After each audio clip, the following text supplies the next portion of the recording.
Summer night, 1943. A German infantry regiment dug into defensive positions near the Taman Peninsula on the Black Sea coast.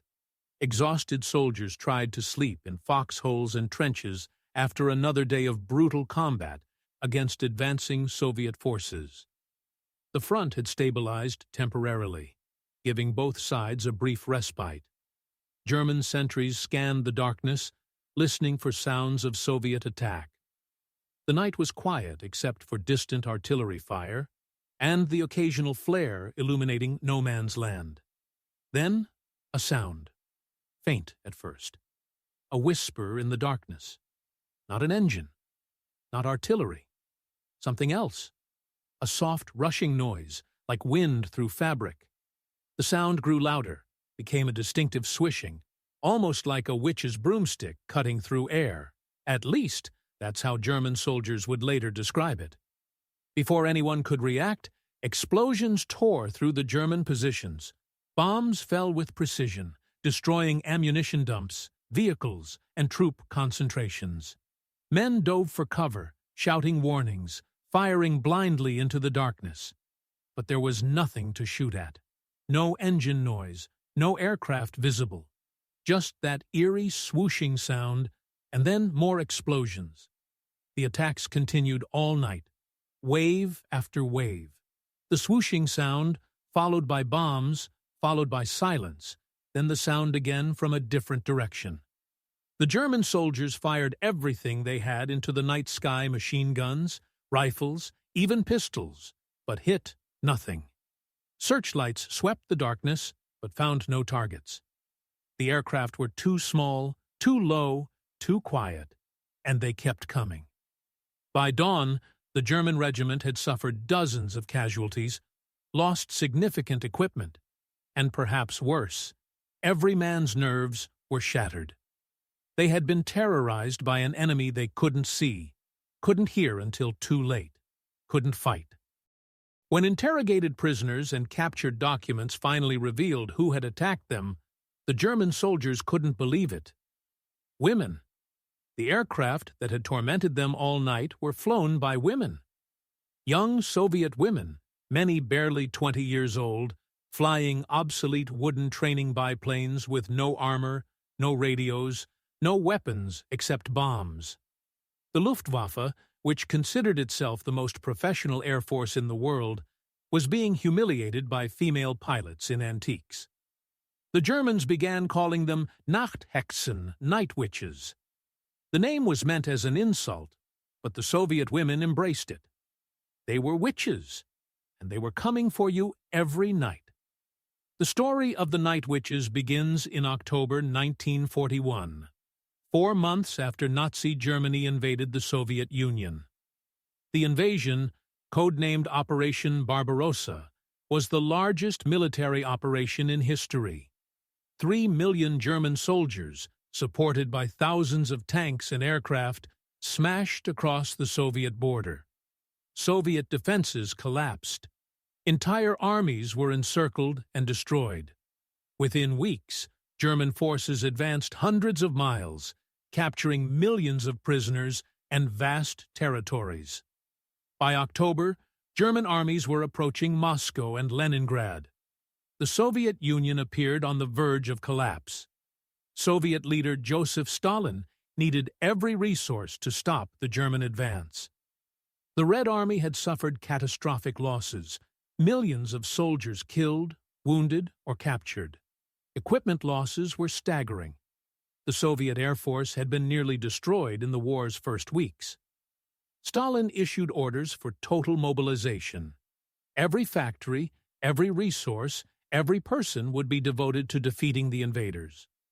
But there was one untapped resource that other nations weren't fully utilizing: women. Soviet ideology officially promoted gender equality. Women worked in factories, on collective farms, in universities. But the military remained overwhelmingly male. There were women serving as medics, communication specialists, and support personnel, but combat roles were closed to them. As the crisis deepened in autumn 1941, that changed. Stalin received a proposal that would revolutionize Soviet military aviation and create one of the most remarkable units in military history. Marina Raskova was already famous in the Soviet Union. An experienced pilot and navigator, she had set multiple aviation records in the 1930s, including a 6,000-kilometer flight from Moscow to the Far East that made her a national hero. When war began, Raskova used her fame and connections to petition Stalin directly. She proposed forming female combat aviation units, not support squadrons, but actual combat units that would fly missions against the Germans. Raskova argued that thousands of Soviet women had trained as pilots in civilian flying clubs before the war. These women were patriotic, skilled, and eager to fight. Using them would free up male pilots for other duties, while adding desperately needed aircraft to the Soviet order of battle. Stalin, desperate for any advantage, approved Raskova's proposal in October 1941. 3 female aviation regiments would be formed: a fighter regiment, a day bomber regiment, and a night bomber regiment. All personnel pilots, navigators, mechanics, armorers, everyone would be women. Raskova would command the formation process and then lead one of the regiments herself. The decision was unprecedented. No other nation had created all-female combat aviation units. Germany certainly hadn't. Britain and America used women as ferry pilots and in support roles, but not in combat. The Soviet Union was about to do something revolutionary.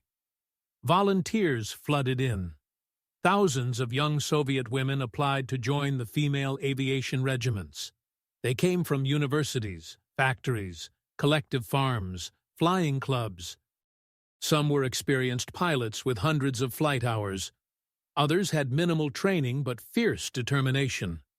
All of them wanted to fight. They wanted revenge for German atrocities. They wanted to prove women could fight as well as men. They wanted to defend the motherland. Raskova and her staff faced the difficult task of selecting candidates from the thousands who applied. They chose approximately 400 women, divided among the 3 regiments. The Night Bomber Regiment, designated the 588th Night Bomber Aviation Regiment, received the least experienced pilots. Why? Because they would fly the simplest aircraft in Soviet inventory. The Polikarpov PO-2, a 2-seat training biplane that had been in service since 1928. The PO-2 was obsolete before the war started. It was made of wood and fabric. It had an open cockpit. Maximum speed was barely 90 miles per hour. It had no armor, no defensive weapons, no radio, not even an enclosed canopy. It was designed to teach student pilots basic flying skills, not fight a war. But it had one advantage. The Soviet Union had thousands of them. They were simple, reliable, and required minimal maintenance. And as the Night Witches would prove, in the right hands, even an obsolete training plane could be a devastating weapon. The women selected for the 588th Regiment reported to Engels, a town on the Volga River, in October 1941. They ranged in age from 17 to 26. Most were in their early 20s. They came from diverse backgrounds, some from privileged families, some from workers and peasants. What united them was determination and patriotism. The regiment's commander was Major Evdokia Bershanskaya, an experienced pilot who had been a flight instructor before the war. Bershanskaya would command the regiment for the entire war, one of the few Soviet unit commanders to hold the same position from beginning to end. Training was brutal and rushed. The women had only a few months to learn combat flying. They practiced night navigation, formation flying, bombing techniques, and emergency procedures. PO-2 biplanes were slow and difficult to fly at night. The open cockpit meant pilots were exposed to freezing temperatures and wind. Navigation instruments were primitive. Bombing sites were basic. The aircraft carried only small bombs, typically 2 50-kilogram or 4 25-kilogram bombs per sortie. To do significant damage, multiple aircraft had to hit the same target, which required precise coordination without radios. The women developed hand signals, flares, and other nonverbal methods to communicate in flight. The 588th Regiment deployed to the front in May 1942. They were assigned to the Southern Front, defending against German offensives toward the Caucasus and Stalingrad. Their first combat missions were terrifying. German anti-aircraft fire was intense. Searchlights swept the sky, trying to illuminate aircraft for gunners. German fighters occasionally patrolled at night. The Po-2's top speed meant they couldn't outrun anything. If caught by a fighter, they would die. The women had to rely on low altitude, darkness, and surprise to survive. They developed innovative tactics born of necessity. The Po-2's slow speed actually became an advantage. German fighters had minimum speeds higher than the Po-2's maximum speed. If a Messerschmitt tried to engage a Po-2, it would stall and crash unless the pilot was extremely careful.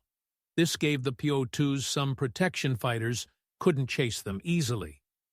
The Night Witches also discovered that the Po-2's wooden and fabric construction made it nearly invisible to radar. German radar couldn't reliably detect such small, slow targets. This allowed them to approach undetected until they were almost overhead. The signature Night Witches tactic emerged from these constraints. A Po-2 would approach the target at altitude, perhaps 1,500 meters. About 2 kilometers from the target, the pilot would cut the engine. The aircraft would then glide silently toward the target, descending at a shallow angle. The only sound was wind whistling through the wing struts and control wires, the eerie swooshing that terrified German soldiers. At the last moment, the navigator would release the bombs, the pilot would restart the engine, and the aircraft would climb away before anti-aircraft gunners could react. It required extraordinary skill and nerve. Engine failures at low altitude meant death. Misjudging the glide meant crashing short of the target. But when executed correctly, the tactic was devastatingly effective. Each mission lasted the entire night.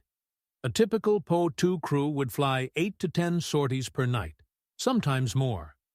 They would take off, fly to the target area, often 30 to 50 kilometers away, drop their bombs, return to base, land, refuel, reload bombs, and take off again. Ground crews worked frantically to turn aircraft around in minutes, not hours.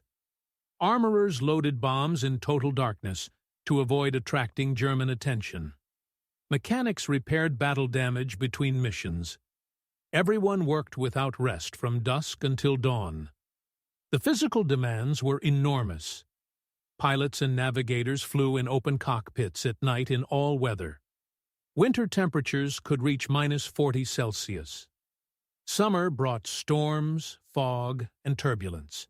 They wore whatever warm clothing they could find, often men's uniforms several sizes too large, padded flight suits, fur-lined boots. They cut their hair short because long hair was impractical in open cockpits.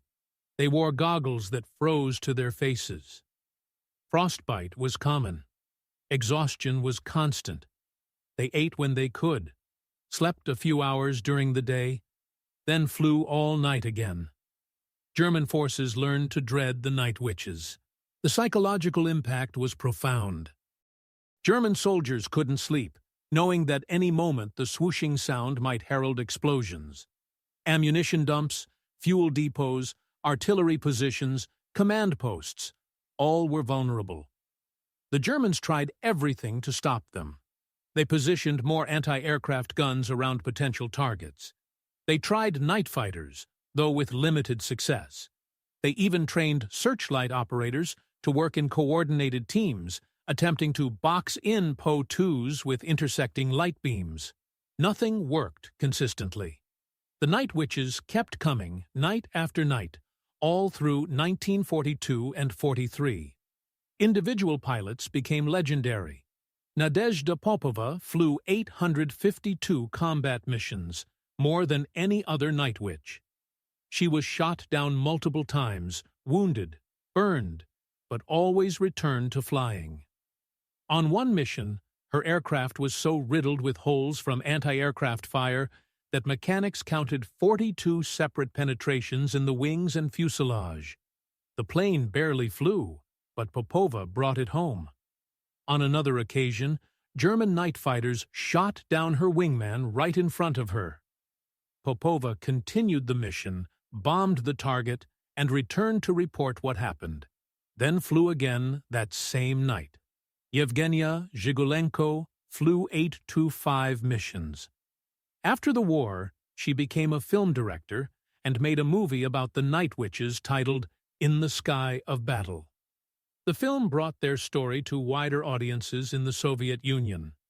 Zhigulenko spent the rest of her life preserving the regiment's history and honoring fallen comrades. Natalia Mechlin survived being shot down over German-occupied territory. She and her navigator evaded capture for days, walking through enemy lines at night, hiding during the day, until they reached Soviet positions. They were debriefed, rested for 2 days, and returned to flying.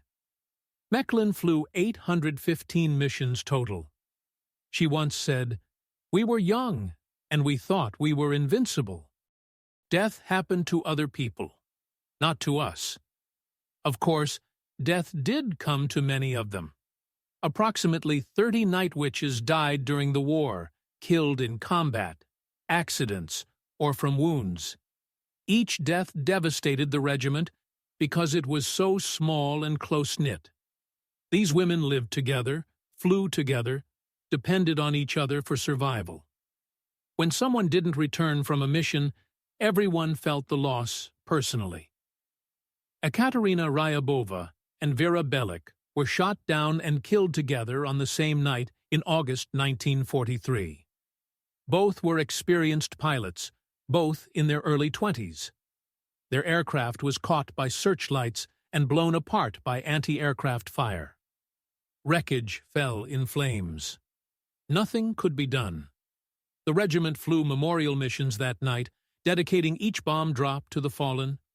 Tatiana Makarova died when her aircraft's engine failed on takeoff. The Po-2 crashed and exploded. She was killed instantly. She was 20 years old. Evgenia Nikulina was shot down by a German night fighter in June 1943. She managed to crash-land the burning aircraft, but died of injuries before rescue arrived. Her last words, witnessed by Soviet infantry who reached the crash site, were reportedly, "Tell my regiment I completed the mission." She was 22. These losses were mourning deeply, but they didn't stop operations. The mission continued every night. If anything, losses made survivors more determined. They would avenge their friends by dropping bombs on German positions. The cycle continued through 1943 and into 1944 as Soviet forces gradually pushed westward, reclaiming territories occupied by Germany. The regiment's most intense period came during the Battle of the Caucasus and the defense of Stalingrad. In late 1942 and early 1943, night witches flew nightly missions supporting Soviet ground forces, fighting desperate battles around Stalingrad and in the Caucasus Mountains. The regiment flew from airfields sometimes only kilometers behind front lines. German forces regularly shelled these airfields. Pilots would take off while shells exploded nearby. They would land while under attack. Ground crews worked through artillery barrages to prepare aircraft. On several occasions, German forces broke through Soviet lines and threatened to overrun Night Witch's airfields. The regiment had to evacuate on short notice, sometimes destroying aircraft that couldn't be saved, loading essential equipment and personnel onto trucks, and retreating to new airfields farther back. Then, as soon as Soviet counterattacks stabilized the front, they would return and resume operations. Throughout this chaos, they maintained an astonishing operational tempo, thousands of sorties per month, every month, for years. German military records from this period show frustration and even fear regarding the night witches. Intelligence reports noted that Soviet night bombing was disrupting German logistics and lowering morale.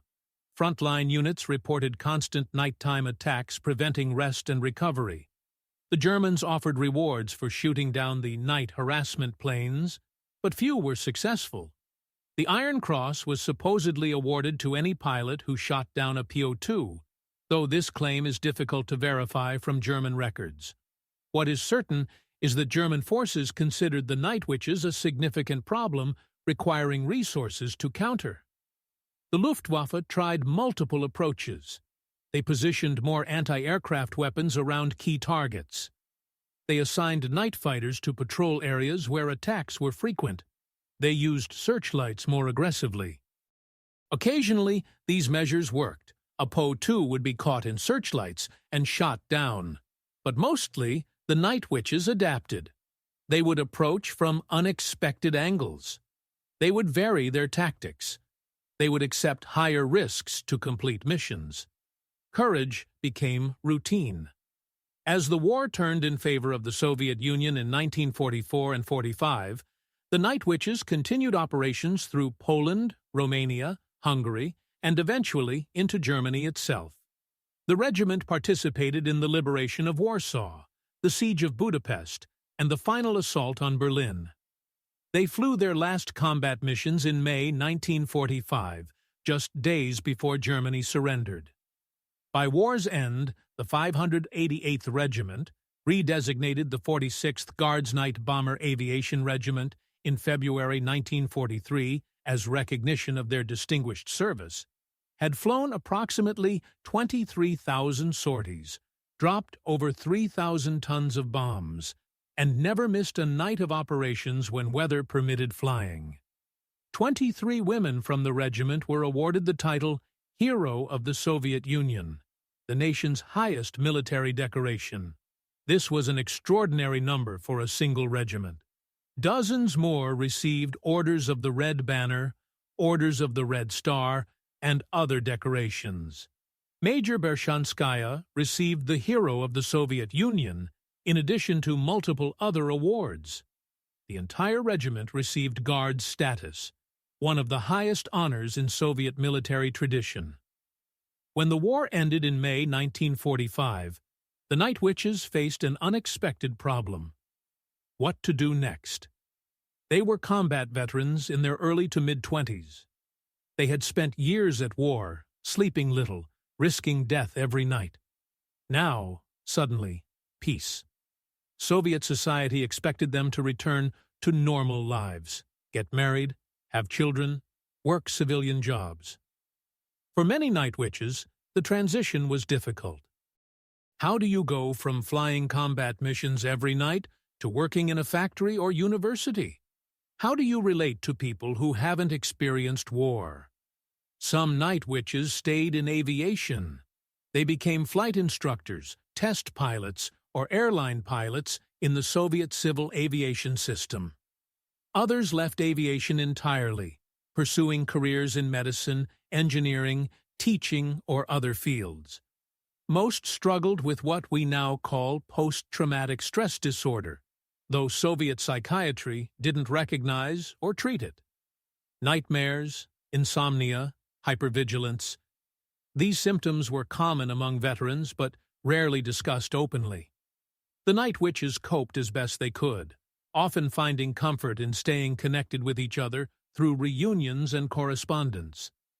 The Soviet government publicized the night witches' achievements as propaganda showcasing Soviet women's contributions to victory. Books, films, and articles celebrated their heroism. Schools and young pioneer groups learned their names. Streets and schools were named after fallen night witches. But the full complexity of their experiences, the fear, the losses, the moral ambiguities of war, was often simplified into patriotic narratives that didn't fully capture reality. In the decades after the war, historians and researchers worked to document the Night Witch's story in greater detail. Interviews with surviving veterans revealed information not included in official histories. Personal letters and diaries provided intimate perspectives on their experiences. These sources showed that while night witches were indeed heroes, they were also complex human beings dealing with extraordinary circumstances.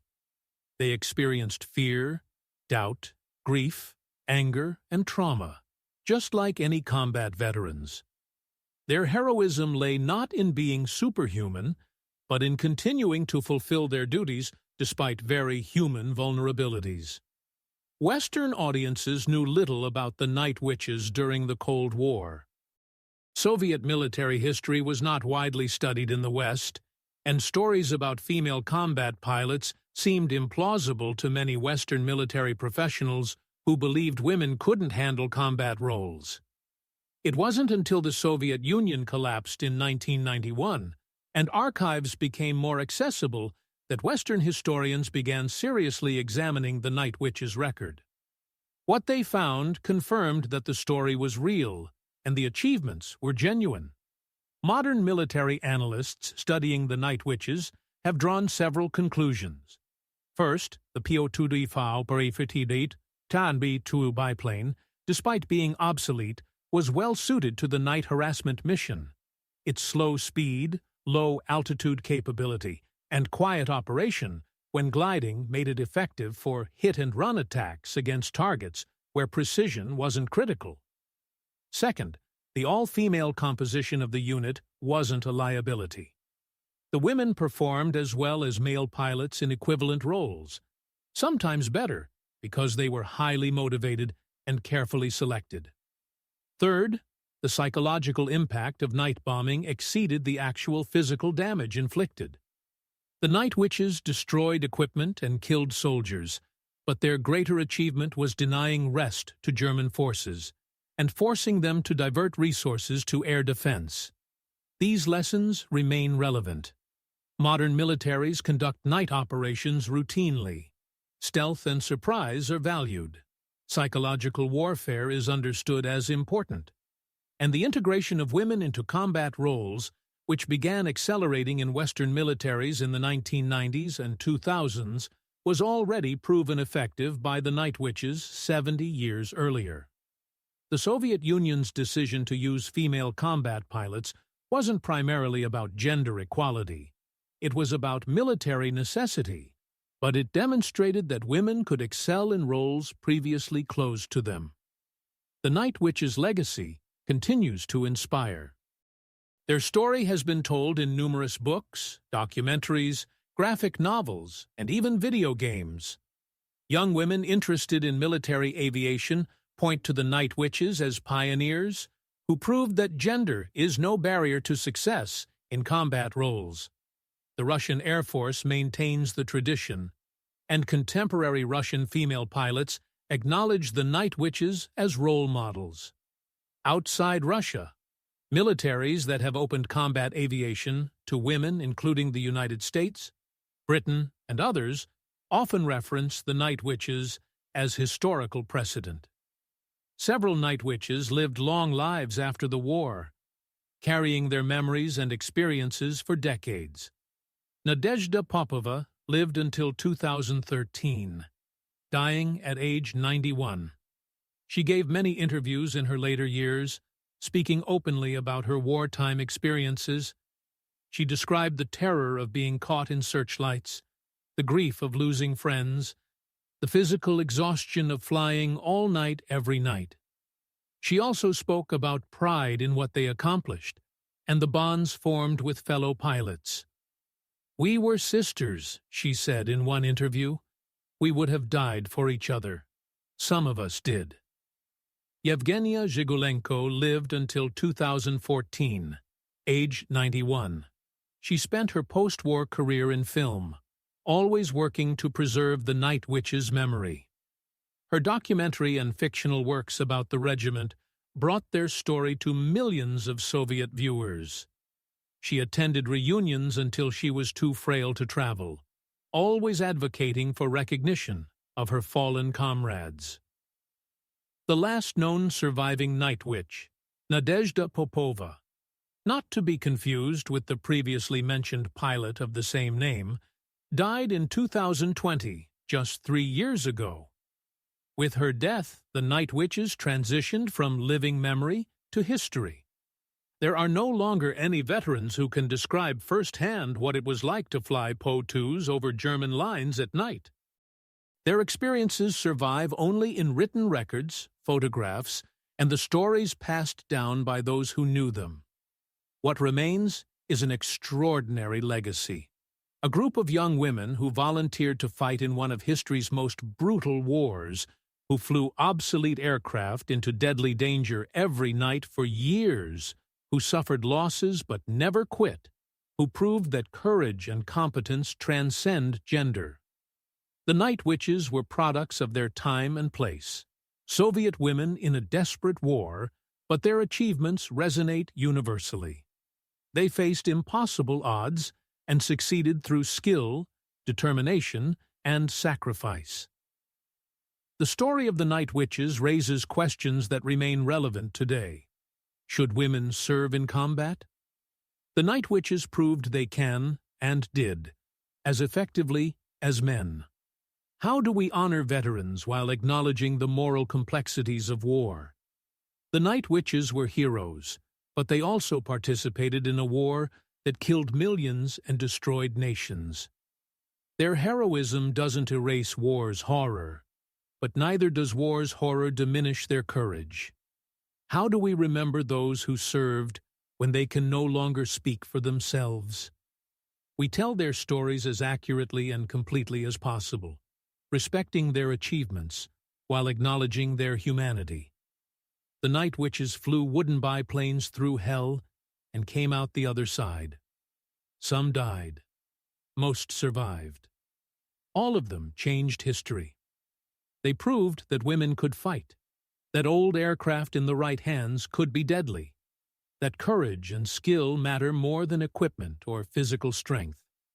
They terrified one of history's most professional military forces.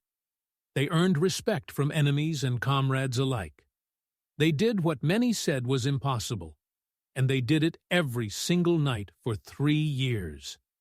In the end, the night witches were neither witches nor superwomen. They were ordinary young women who found themselves in extraordinary circumstances and rose to meet them. They were afraid, but flew anyway. They grieved fallen friends, but continued missions. They endured cold, exhaustion, and danger because they believed in defending their homeland. That is heroism in its purest form, not the absence of fear, but action despite fear. Not perfection, but persistence. The night witches persisted through 3 years of war, 23,000 sorties, countless brushes with death, and they won. Their story deserves to be remembered and honored, not as propaganda or mythology, but as history complex, human, and inspiring.